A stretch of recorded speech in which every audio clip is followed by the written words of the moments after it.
Lakers lose to the Spurs 126-102, and this game was a tale of two halves. In that second half, Lakers got outscored 73-40. And if you want to get recapped on this game under than 2 minutes and figure out how and why that happened, stay tuned, like, comment, subscribe, and let's go ahead and get into it, man. First quarter, Anthony Davis started off strong, man. Had 11 points, 3 rebounds, 2 assists, and he was going at Wemby. He was a Lakers big, Anthony Davis versus the Spurs big and Wemby. Wemby, who had a great first quarter, he also had 9 points. But Anthony Davis did get into some early foul trouble. He had 2 fouls just in that first quarter, and y'all got to realize, to a defensive anchor, that changes your game. That changes your mental. You can't really play the same. You can't really contest shots the same because you don't want to get in foul trouble.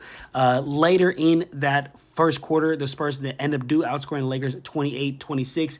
And here comes the second quarter, man. Lakers go on a 14-5 run to take control of the game. But little did I know this would be the Lakers' by far best quarter all game long. They do outscore the Spurs 36-25 in that second quarter.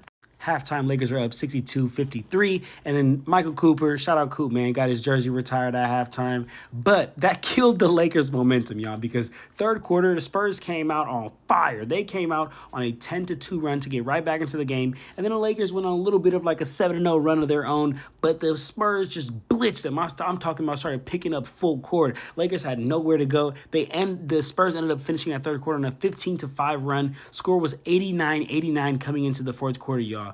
And then the Lakers had one of the worst fourth quarters I've seen all season long. Not only did they get outscored 37-14, but let's talk about the silly turnovers. Let's talk about not converting easy passes. And let's talk about not taking care of the ball. Let's talk about the fact that they went 0 of 10 from the three-point line, or the fact they went 5 of 21 from the field and made some terrible coaching and just player decisions out there, y'all. Listen to this real quick, y'all. I was watching the fourth quarter, and I watched Harrison Barnes go at AR and Max Christie 6 times down court in a row. No defensive adjustments were made. Nobody was like, yo, switch that. You can't guard that. I blame JJ, I blame LeBron, and I blame Anthony Davis. You know why? Because JJ, as the coach of the team, should be like, all right, he can't handle him. Let's get a different matchup in there. Or not even just that. Shit, let's throw the double in there. Let's bring it from a different angle, a double. Or LeBron say, you know what, AR, you know what, Max? You clearly can't guard that. Switch that. But LeBron never took that initiative. AD never took that initiative. And JJ never made any switches.